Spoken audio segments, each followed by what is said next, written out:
Hello दोस्तों, अस्सलाम वालेकुम। उम्मीद है आप सब ठीक होंगे। आज का जो हमारा लेक्चर वो लेक्चर नंबर 24 है। ठीक है, तो ये मेरा कॉन्टैक्ट नंबर है। अगर किसी को कोई क्वेश्चन वगैरह हो या कोई किसी किस्म का कोई सवाल हो तो आप यहाँ पे मुझे जो है वो मैसेज कर सकते हैं। सबसे पहले हमारे पास जो MCQ है कि the 10% energy transfer law of food chain was given by. तो सबसे पहले जो 10% यानी कि ये दिया था लिंडमैन ने, LIND लिंडमैन ने।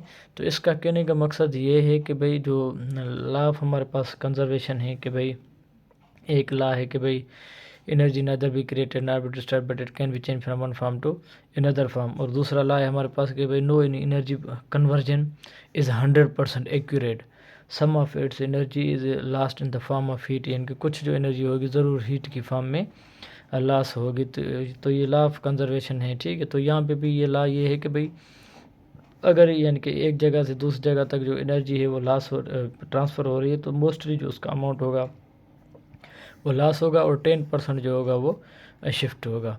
Floating roots are the characteristic feature of. सबसे पहले फ्लोटिंग रूट्स हैं क्या, इनके पास असल में यानी कि हाई नंबर ऑफ एयर का अमाउंट इशू होता है। तो ये अपने अंदर क्या कर देते हैं, एयर फिल करते हैं। ठीक है, जब एयर ये फिल करते हैं स्पंजी इन शेप होते हैं। तो जब एयर फिल करते हैं तो फ्लोटिंग में क्या करते हैं, मदद करते हैं। तो ये मतलब मॉडिफिकेशन ऑफ एडवेंटिशियस रूट्स होती हैं। और जैसे प्लांट जो हैं उनके अंदर आपको यानी कि ये जो हैं वो मिलेंगे। ठीक है, तो ये क्या करते हैं, फ्लोटिंग में मदद करते हैं। उसके बाद हमारे पास है which one of the following is earliest land plant. ज़ाहिर है अगर आप सिलोपसिडा को पढ़ेंगे तो उसके अंदर जो राइनिया है वो जो है अभी वो क्या हो चुका है, ये फॉसल प्लांट है। ठीक है, तो ये सबसे पहले क्या होगा, अर्लीस्ट लैंड प्लांट था जो अभी जो है फॉसलाइज्ड हो चुका है। ठीक है, उसके बाद राइनिया को जो नाम दिया गया वो राइनिया एक स्कॉटलैंड का विलेज था जहाँ पे इसको जो है सबसे पहले डिस्कवर्ड किए गए थे इसके रिमेन्स।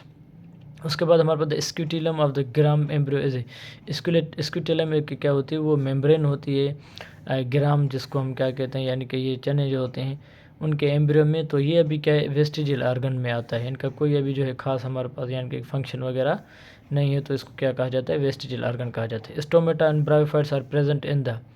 तो ज़ाहिर है उनकी जो स्पोरोफाइट स्टेज होती है उसमें जो ये होता है फुट, ये वाले फुट, ये सीटा, और ये जो होता है क्या होता है, कैप्सूल। ये अर्ली स्टेज में ग्रीन कलर होता है।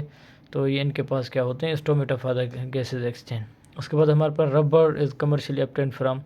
तो ये यूफोरबिया या यूफोरबियासी फैमिली के जो प्लांट्स होते हैं उनसे जो हमें क्या मिलता है, ये रबर मिलता है, कमर्शियली प्रोडक्ट होती है। उसके बाद हमारे पास एजाइड्स एंड साइनाइड इनहिबिट। असल में ये क्या होते हैं, ये एक क्लासेस ऑफ इनहिबिटर्स हैं, एजाइड्स और साइनाइड, जो यानी कि किसी सेल डिवीजन को क्या करते हैं, इनहिबिट करते हैं। तो ये क्या करते हैं, सेल डिवीजन को प्रोफेस में क्या कर लेते हैं, इनहिबिट कर देते हैं। और कुछ ऐसे ऑर्गेनिजम्स होते हैं जो साइनाइड रेजिस्टेंट होते हैं, कुछ प्लांट्स, तो उनके अंदर ये कैपेबिलिटी भी आ चुकी है। तो ये एजाइड्स और साइनाइड्स क्या होते हैं, प्रोफेस स्टेज में इनको इनहिबिट कर देते हैं। उसके बाद हमारे पास ब्लू ग्रीन अलगा that cause red Bloom is.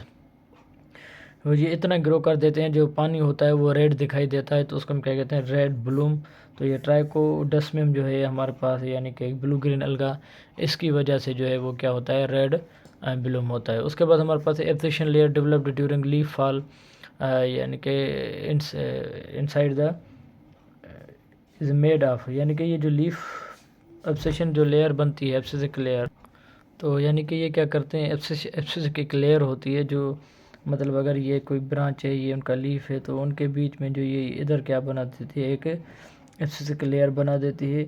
जैसे इनका लीफ का और स्टेम का कांटेक्ट ख़त्म हो जाए, आहिस्ता आहिस्ता ये क्या हो जाएगा, सिकुड़ना शुरू हो जाएगा, फिर बाद में जो है वो गिर जाएगा। तो यहाँ पे पूछ रहा है कि एब्सेसिक लेयर जो बनती है वो किस चीज़ की बनी होती है, वो असल में बनी होती है किसकी, पेरेन्काइमेटस सेल्स की ये बनी होती है। उसके बाद हमारे पास है कि भाई the species of pine seeds of which are edible चिलगोजा। असल में यहाँ पे कहना ये चाहता है कि जो चिलगोजा सीड हम खाते हैं यानी कि तो ये असल में कौन से प्लांट से मिलते हैं। ये हम जो हमारा टेस्ट हुई थी उसमें भी ये सवाल आया था।